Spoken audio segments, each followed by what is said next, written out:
ఎవడు సార్ బలంగా నమ్మేది?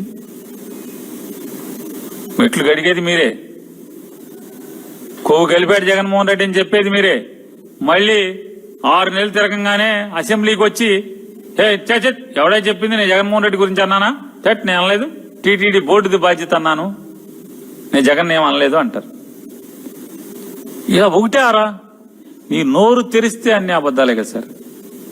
ఎవరి అబద్ధాలు? ఎస్, మీరన్నది నిజం, మీరన్నది నిజం. మేం 11 మంది మాత్రమే గెలిచినప్పటికి కూడా 1100 కాదు 11,000 మంది మేము గెలిచినంత దమ్ముగానే ఇవాళ రాజకీయం చేస్తున్నాం. మేము రాజకీయం చేస్తున్నారు. మీరు తెలిసి అన్నారో తెలియకన్నారో ఎటకారంగా అన్నారో 1100 కాదు 11,000 మంది మేము గెలిచినామన్న ధైర్యంతోనే ఇవాళ మిమ్మల్ని ఎదుర్కొంటున్నాం. మాలో నిజాయితీ ఉంది, మేము మాట్లాడే మాటలో ప్రతిదీ ఆధారం ఉంది, ప్రతి కాగితానికి ఆధారం ఉందనేటువంటి ఆత్మస్థైర్యంతో మేము మాట్లాడుతున్నాం. నిజాయితీనే మా ధైర్యం, మీ అబద్ధాలు, మీ అసత్యాలు, మీ తప్పులే మా ధైర్యం. పవన్ కళ్యాణ్ గారు ఆర్థిక విధ్వంసం అంటారు. ఎవడ ఆర్థిక విధ్వంసం? పవన్ కళ్యాణ్ గారు, మీరు ముగ్గురు చేసేది ఆర్థిక విధ్వంసమా? జగన్మోహన్ రెడ్డి గారు చేసిందా? జగన్మోహన్ రెడ్డి గారు చేసినటువంటి 3,31,000 కోట్ల రూపాయల్లో 2,70,000 కోట్ల రూపాయలు సరాసరి నేరుగా ప్రజల ఖాతాలోకి ఏదో ఒక రూపాయన డబ్బులు వేశారు.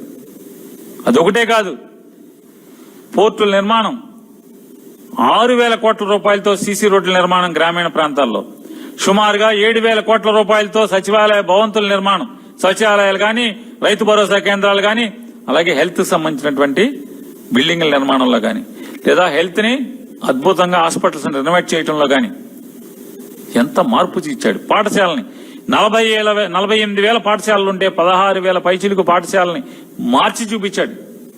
కేజ్రీవాల్ 800 పాఠశాలనే మార్చాడు. జగన్మోహన్ రెడ్డి గారు 16,000 పాఠశాలని మార్చి చూపించాడు.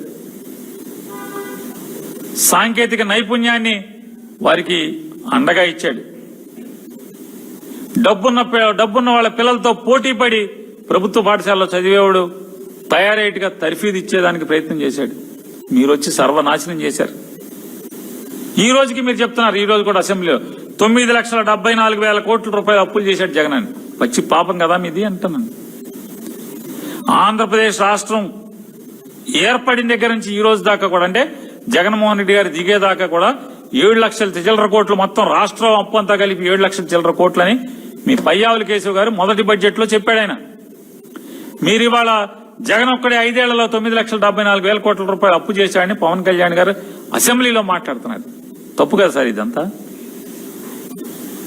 చంద్రబాబు నాయుడు గారు ఆధ్వర్యంలో అంట 11.75% గ్రోత్ రేట్ వచ్చిందని చెప్పని నిర్లజ్జగా మాట్లాడుతున్నాడు పవన్ కళ్యాణ్ గారు. మరి 11.75% అంత గ్రోత్ రేట్ ఉంటే ఇన్ని అప్పులు ఎందుకండి? అప్పులు ఎందుకని అడుగుతున్నా. ఇప్పటికే మీరు 3,20,000 కోట్ల అప్పులు తెచ్చారు. జగన్ గారు 5 ఏళ్లు పాలించి 3,31,000 కోట్లు తెస్తే ఇవాళ మీరు ఒక్క ఈ 22 మాసాల్లో 3,20,000 కోట్ల రూపాయలు అప్పు తెచ్చారు. ఎవరిది విధ్వంసం? మీదా మాదా?